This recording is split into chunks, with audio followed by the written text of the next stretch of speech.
Okay, so you and I just drove the last of the Mohicans, a D-segment car with a V6 engine. Now it's time to drive the Toyota version of the D-segment car, which also happens to be a Toyota, but a hybrid. But check this out, this is not a plug-in, so this is kind of like run-of-the-mill for the hybrid world, but it still has an EV mode button. Let's see how much we can get it to work. So we're at 0, I'm in EV mode.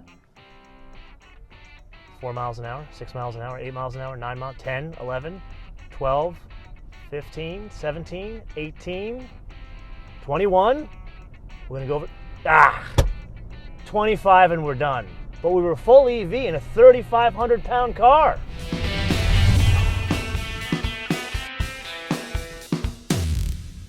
I've always felt there's a conundrum when you're dealing with vehicles like this, because the kind of person that this appeals to is a practically human being, but there's a struggle because you're packaging 2 propulsion systems and a battery to run one of those propulsion systems, so you really don't have as much practicality now, do you? Like, for example, in the previous Camry version, you couldn't put the seats down. However, Tsuboi-san, he decided, well, let's repackage the battery, make it a bit smaller, a little bit lighter, and he put it underneath the rear seat. So it's like hidden down there. There's even vents for it here. That makes for one interesting little bit of information. So remember, practical people buy cars like this, not Lotus drivers like me. So you can put the seats down now. So it's a 60-40 split. So you can theoretically take something like this to Costco or go skiing, and you now have a fully practical car that has 2 propulsion systems.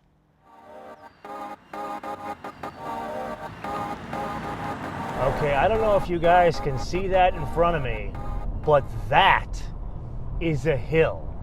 I can think of no better road or driving situation to test out the pulling power. Man, that is a steep hill. You know what? I love me Western Oregon. Okay, so let's go to 30 miles an hour. Get to 30 miles an hour, put our foot into it. Here we go. Going up a hill, 3,500 pounds. This is over 3,500 pounds. This is the fancy one. It goes.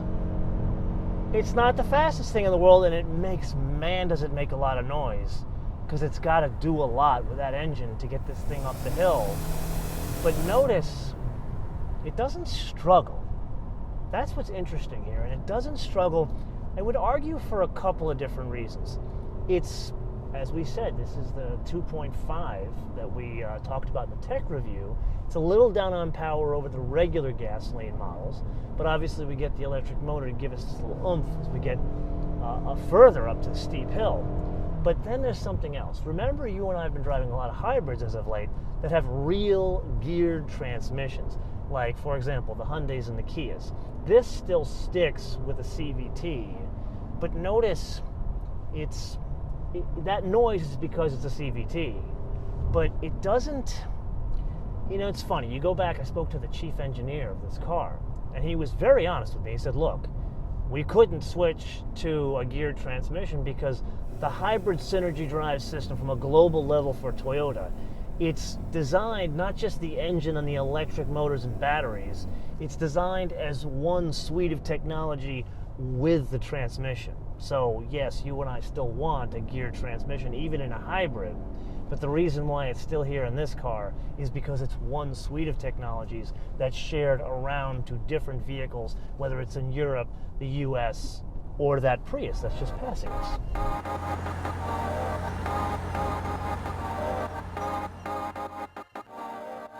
So a riddle.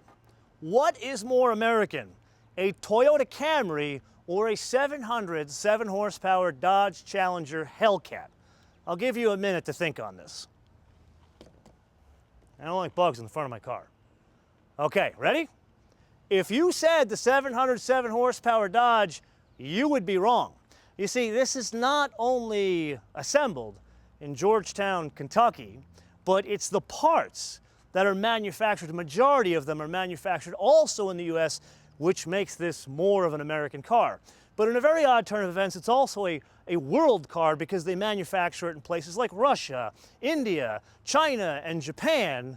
But to make it even more confusing, they export the American-built Camry to 13 different countries. Places like Qatar, UAE, Barbados, Canada, all sorts of places. But the one that confuses me the most is the American-built Japanese car, they export them to Japan. Am I the only one that thinks that's odd?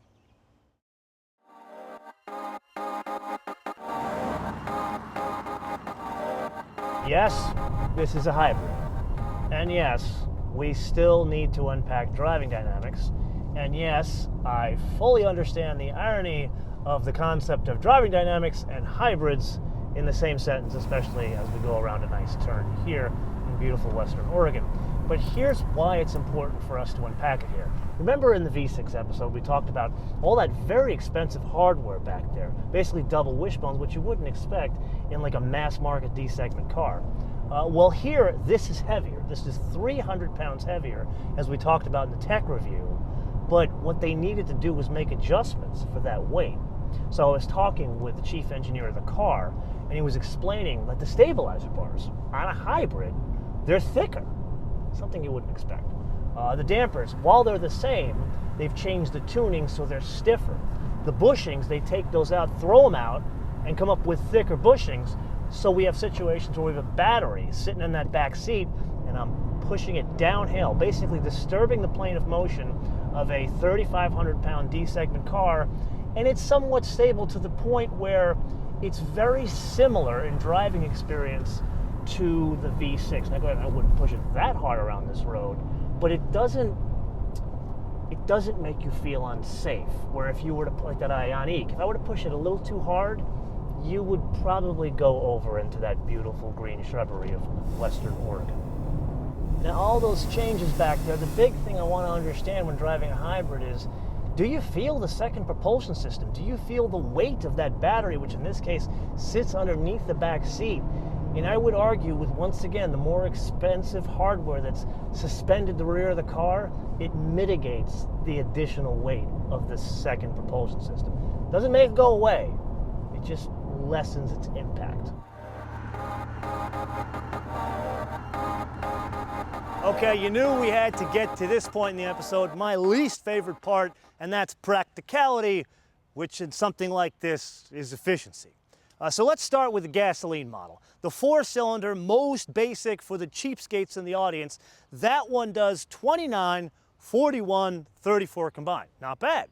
Then there's the V6, which we recently drove. That one's 22, 33, 26 combined. Not as good, but it's got 301 horsepower. Then we move to this one, and the whole reason for being is fuel efficiency.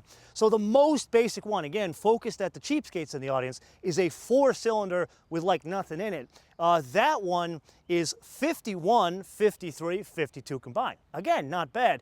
But then this one behind me, this is the fancy one with the sunroof and everything, weighs 100 pounds more, so it's 44, 47, 46 combined. So a couple of notes. You know how as of late you and I have been driving a lot of BMWs? Well, one of the things, I don't think it was BMW that introduced it, but on virtually all of their upper end cars, they have a brake hold, which this button here is. And the concept is you hit this button and you get to a light, you don't necessarily need to keep your foot on the brake. Well, that now is fitted as standard to a Camry. And then second, the sunroof. Now, you and I both know I go on and on about sunroofs, and Toyota's very good about giving us sunroofs unless it's a CHR. Well, in that gasoline version we drove, the V6, whether it's a V6 or 4-cylinder, you can have a moonroof that is panoramic fitted to any one of those Camrys. Well, if you move to a hybrid like this one is, you can have any roof you want as long as it's a small sunroof like this. Here's the thing. I'm reading between the lines. I think they do this to mitigate the additional weight of the hybrid. And last, but certainly not least, something I'm rather surprised about, and this is more a function of you and I have been on a tear as of late than just this car. Like, we just drove that Volvo. We drove the 911 Targa with a stick. And then the Aston Martin. So you can imagine when Toyota's like, hey, come and drive our new Camry, I was none too excited. I mean, I was intrigued, but not excited. But I have to say, from a design perspective, combined with the tactile feel, and there's a lot of flash stuff in here. The interior is more successful than the exterior, but I would argue this is a damn nice place to be. Like, it is more uptown than a Camry has been in the past, or really a Camry should be. I don't expect mass market D-segment cars to be this nice on the inside.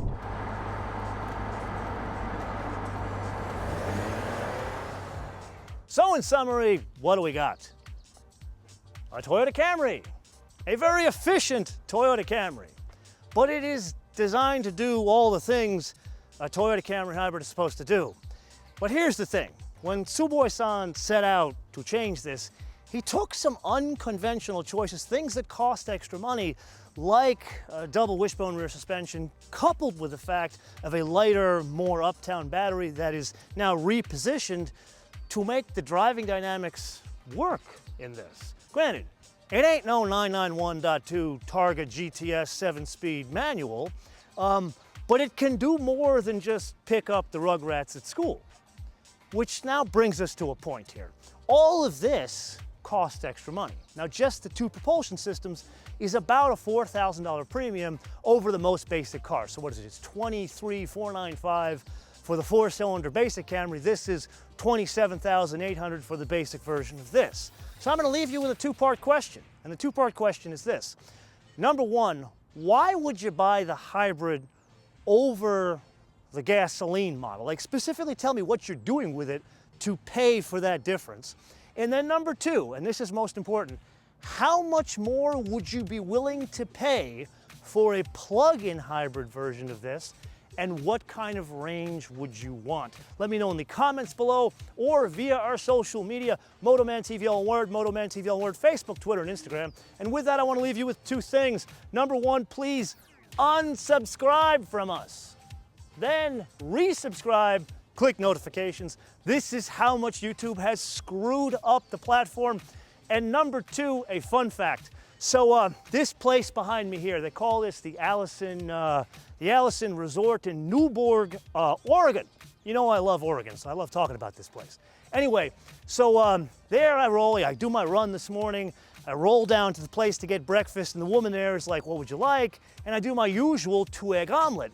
But then she goes, do you want anything in that? And she's got this, like, I'm Greek, man. They had feta cheese. I had to have that. I couldn't say no. But she said it wasn't feta cheese. It's goat cheese. But here's the catch. The goat cheese came from goat milk from goats that I drove past today in this very car. How do you like them apples? Till I see you next time, bis später.